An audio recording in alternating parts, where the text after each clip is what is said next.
தோலும் உயிரும் இருந்திருக்கும். என்ன நடந்திருக்கும்? முள்ளும் தோலும் உயிரும் இருந்திருக்கும். அதை விட அவர் ஒண்ணு இருந்திருக்காது. யாரும் கவனிச்சிருக்க மாட்டாங்க, யாரும் பார்த்திருக்க மாட்டாங்க, ரசிக்கல ருசிக்கல, ஏறெடுத்தே பார்க்கல. அப்படி இருந்திருக்கு. அப்பொழுது 12 வருஷமாய் பெரும்பாடுள்ள ஒரு ஸ்திரீ, நான் அவருடைய வஸ்திரத்திலாகிலும் தொட்டால் ஸ்தோத்திரமாவேன் என்று தன் உள்ளத்திலே எண்ணிக்கொண்டு அவர் பின்னாலே வந்து அவருடைய வஸ்திரத்தின் ஓரத்தை தொட்டார். வாசிங்கள பாப்பா, யாராவது வாசிக்க தெரிஞ்ச வாசிங்க. நான் அவருடைய வஸ்திரத்தாயிலும் தொட்டால் சுஸ்தமாவேன் என்று தன் உள்ளத்தில் எண்ணிக்கொண்டு அவர் பின்னாலே வந்து அவருடைய வஸ்திரத்தின் ஓரத்தை தொட்டார். ஓரத்தை தொட்டார். ஏன் இந்த பெண், இந்த அக்கா அல்லது இந்த அம்மா, நான் அவருடைய வஸ்திரத்தையாகிலும் தொட்டால் ஸ்தோத்திரமாவேன் என்று தன் உள்ளத்திலே எண்ணிக்கொண்டு அவர் பின்னாலே வந்து அவருடைய வஸ்திரத்தை ஓரத்தை தொட்டார். என்னது? அவர் பின்னாலேயே வந்து ஓரமா தொற்று. அப்படின்னா என்ன அர்த்தம்? யாருமே அவளை மின்னுக்கு வரவிடவில்லை, அவளை அவர் மின்னுக்கு போகவும் முடியவில்லை. என்ன, அவ்வளோ அலங்கோலமா இருந்திருக்கிறார். யாராலையும் அவளை மதிக்கவில்லை. என்ன, அவ்வளோ ஒரு வயக்கட்டு போயிருந்திருப்பார். யாரும் நம்மளை மதிக்க மாட்டாங்க, எத்திடுவாங்க, விரட்டிடுவாங்கன்னு சொல்லி அவ என்ன செஞ்சாண்டா, இயேசு அந்த பாதையாய் நடந்து போகும் பொழுது ஓரத்தின் வஸ்திரத்தை தொட்டு இருக்கார். அதுல அவளுக்குள்ள இருந்த நம்பிக்கை என்னண்டா, நான் 12 வருஷமா இருக்கிறேன், ஆனா இயேசுவோட வஸ்திரத்தை தொட்டா குணமாகும் என்ற அந்த நம்பிக்கை.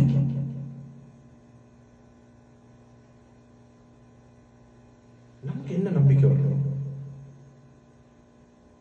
நம்ம என்னத்தை நோக்கி நம்பிக்கைப்படணும்? நம்ம எத்தனை வருஷம் இந்த நாட்டுக்கு வந்து என்ன நடந்திருக்கு?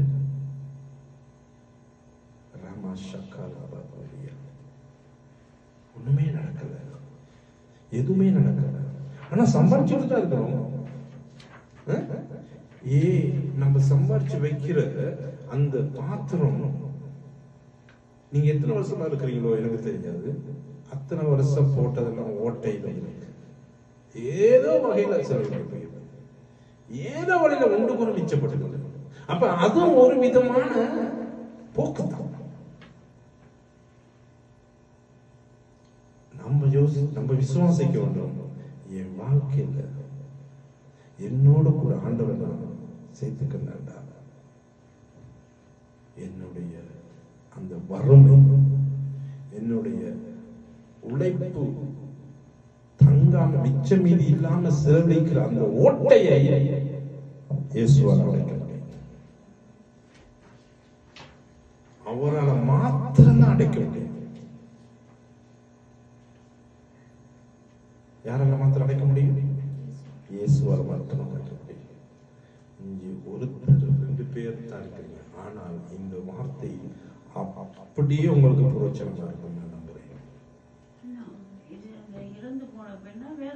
இது வேற அந்த சம்பவம் இப்ப அது போக வர தெரியும். சரியா? இது 12 அந்த வழியில், அதாவது நம்ம தெளிவா போட்டு பாருங்க. இயேசு தம்முடைய சீசரோடு கூட அவர் பின்னே போனார். அப்பொழுது 12 வருஷம் பெரும்பாடுள்ள ஒரு ஸ்திரீ, இது வேற ஒரு ஸ்திரீ, அதுக்குள்ள செத்துட்டு இது 12 வருஷமா வருத்தமா இருந்த ஒரு ஸ்திரீ. நல்ல தெளிவா போட்டுக்கோங்க. சரியா? தொட்ட உடனே குணமானார். இது சம்பந்தமா நான் அடுத்த கட்டமாக படிப்பிக்கிறேன். நான் அவருடைய வஸ்திரத்தை, சரியா? இப்ப நாங்க 21க்கு போறோம். சரியா? இயேசு திரும்பி அவளை பார்த்து, மகளே திடன்கொள், உன் விசுவாசம் உன்னை ரட்சித்தது என்றார். அல்லேலூயா. யாரை பார்த்து? யார் சொன்னது? உங்களுக்கு வாசிக்கிறேன். இயேசு திரும்பி அவளை பார்த்து, அவள் தன்னுடைய வஸ்திரத்தை தொடுவதை ஆண்டவர் உணர்ந்து திரும்பி பார்த்து, மகளே திடன் கொள், உன் விசுவாசம் உன்னை ரட்சித்தது என்றார். அந்நேரம் முதல் அந்த ஸ்திரீ என்ன சந்தோஷமா இருக்கா? உங்களுக்கு சந்தோஷமா இருக்கா?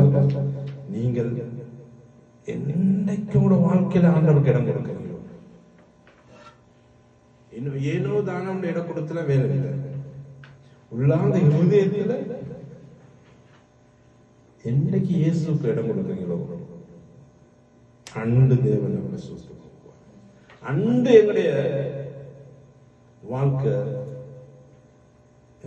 என்ற விதை வேறு விட ஆரம்பிக்கும். அதுக்கு பிற்பாடு மரம் வேறு விட்ட அந்த விதை வளர்ந்து மரமாய் மாறும். என்னமா மாறும்? மரமாய் மாறும். மரமாய் மாறினோட என்ன நடக்கும்? பூக்கும். என்ன செய்யும்? பூக்கும். அதுக்கப்புறம் என்ன செய்யும்? காய்க்கும். அதுக்கப்புறம் என்ன செய்யும்? பழுக்கும். அதுக்கப்புறம் என்ன நடக்கும்? பறவைகள் வந்து சாப்பிடுவாங்க, மனிதர்கள் சாப்பிடுவாங்க. நம்ம பெத்தெடுத்த பிள்ளைகள் அவங்க போயிட்டு கல் அடிச்சு பிடிங்கி சாப்பிடுவாங்க. மகிழ்ச்சி. அந்த மரத்துக்கிட்ட போனாலே ஒரு மகிழ்ச்சி. அடைய வாங்க நாங்க போவோம், அங்க போய் பிடிங்கி சாப்பிடுவோம். அந்த அந்த அனுபவம் இருக்காங்க. அந்த மரத்துக்கிட்ட போனாப்பா எனக்கு ஒரே ஒண்ணு, மறக்க முடியாத பல மரங்கள் இருக்கு. ஆனா ஒன்று நாவல மரம், இன்னொன்று புளிய மரம்.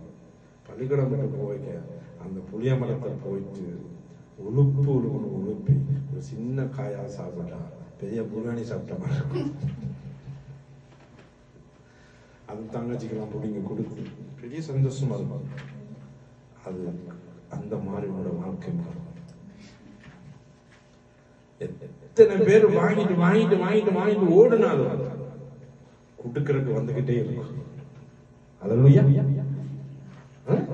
எத்தனை பேர் வாங்கிட்டு ஓடுனாலும் கொடுக்கிற இடம் பொங்கிக்கிட்டே இருக்கும். விசுவாசிக்கிறீங்களா? சபை சாட்சியான சொல்றேன், பெருமைக்காக. சபை தொடங்கினது கூட எத்தனையோ விதமான வகையில நம்மள ஏமாற்ற. ஆனாலும் தேவன் இன்றைக்கும் கொடுக்கிற மனப்பான்மையை, கொடுக்கிற கையை குறுகி போகாம வச்சிருக்கிறார். நாளைக்கு ஒன்றாலும் கொடுக்கிறதுக்கு ஆயத்தமா தான் இருக்கும். அந்த மாதிரி தேவன் மாற்றுவார். தேவன் இல்லாத வாழ்க்கையை தண்ணி விடாத மரங்களை போல இருக்கும். தண்ணி விடாத மரங்கள் எப்படி இருக்கும்? மாஞ்சி போயிருக்கும். ஒரு உதாரணத்தை நான் சொல்றேன். கடவுள் இல்லாத மரம், தண்ணி விடாத மரம் தான் இருக்கும். எத்தனை பேர் இந்த வாழை மரம் வச்சிருக்கீங்க உங்களோட வீட்டுல? வச்சிருக்கீங்களா வாழை மரம்? சில நேரம் பாருங்க, அந்த தண்ணி விடாட்டி இந்த வாழை மரம் தாரும் போடும், குலை போடும். குலை போட்டு ஒரு காத்தடிச்சா எப்படி இருக்கும்? அந்த குலை வந்து ரெண்டா உடைஞ்சி தூர பார்த்துட்டு இருக்கும். ரெண்டா மடிஞ்சி தூர கவுண்டு பார்த்துட்டு. அந்த மாதிரி நம்மளோட வாழ்க்கை மாறிவிடும். ஆனால் இயேசு வந்தா சரி. இயேசு வந்தா சரி. அப்ப 12 வருஷமா வியாதி இருந்த அந்த ஸ்திரீ நம்பிக்கையோடு விசுவாசத்தோடு கூட என்ன செஞ்சார்கள்? அவருடைய அந்த வஸ்திரத்தை தொட்டார். இயேசுடைய வஸ்திரம் என்ன? அவருடைய உடைய தொட்டார். ஓரத்தை தொட்டால் அவர் என்னன்னா சுகமானார். சரி, இப்ப நம்ம அடுத்த கட்டத்தை நம்ம சொல்ல போறோம். எது நம்ம வாசிக்கும் சொல்லுங்க பாப்போம். 9:23 வாசிக்கும். இயேசு திரும்பி அவளை பார்த்ததுதான் 22. இயேசு அவளை திரும்பி பார்த்து, மகளே திடன்கொள், உன் விசுவாசம் உன்னை ரட்சித்ததுன்னு சொன்னது 22. இப்ப 23 கீழே இருக்கு. சரியா? இயேசுவானவர் தலைவனுடைய வீட்டில் வந்து தாரை ஊதுகிறவர்களையும் இறைக்கிற ஜனங்களையும் கண்டு, தாரை ஊதுறவர்கள் தெரியுதா? செத்த வீட்டுல அடிக்கிறது. சரியா? செத்த வீட்டுல அடிக்கிறத பார்த்து இயேசு இங்க வந்துட்டாரு, அந்த புள்ளடி வீட்டுக்கு வந்துட்டாரு, அந்த தலைவன் வீட்டுக்கு வந்துட்டாரு. சரியா? விலகுங்கள், இந்த சிறு பெண் மறிக்கவில்லை, நித்திரையாயிருக்கிறார் என்றார். அதற்கு அவரை பார்த்து நகைத்தார்கள், சிரித்தார்கள், பகடி பண்ணார்கள், நக்கல் அடித்தார்கள். என்னை பார்த்து அடிக்கடி சில பேர் நக்கல் அடிப்பாங்க. மீட்டிங்க்கு வந்துட்டா காதலே போட்டு வார்த்தைகள். முடிஞ்சா கூட்ட முடிஞ்சா சமைக்க.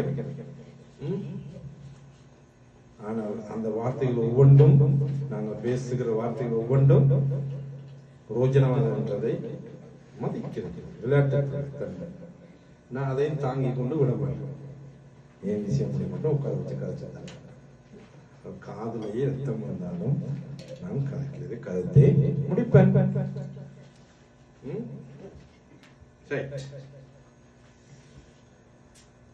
இப்ப என்ன, இயேசு நம்ம வாழ்க்கையில்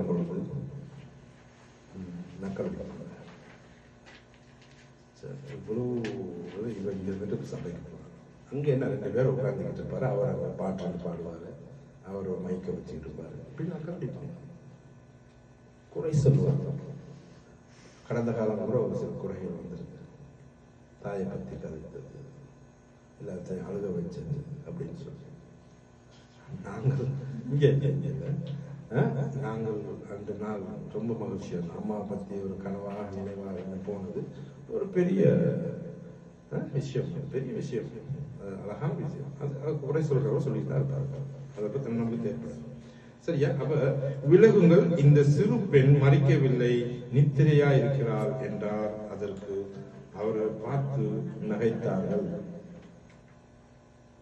என்னைய பார்த்து நகைக்காதவர்கள் ஒருத்தருமே இல்லை. என்னைய பார்த்து கலைக்காதவர்கள் ஒருத்தருமே இல்லை. நான் இல்லாத என்னை பார்த்து நான் வந்துட்டு எனக்கு கொடுக்குற மதிப்பு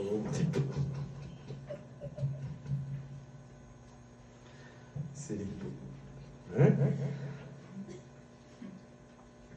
அப்படிதான் இருக்கும் கர்த்தருடைய வாழ்க்கை. இப்ப நான் இதை வருஷமா பாடிக்கணும் சிரிக்கிறதுக்கு. இப்ப நாங்க என்ன நடந்துகிட்டு இருக்கிறோம், ஆனா யாருமே இனி அங்கீகரிக்கிறீங்க. இனி அங்கீகரித்து ஜெயித்தாதான் அங்கீகரிப்பு எங்களுக்கு வரும்.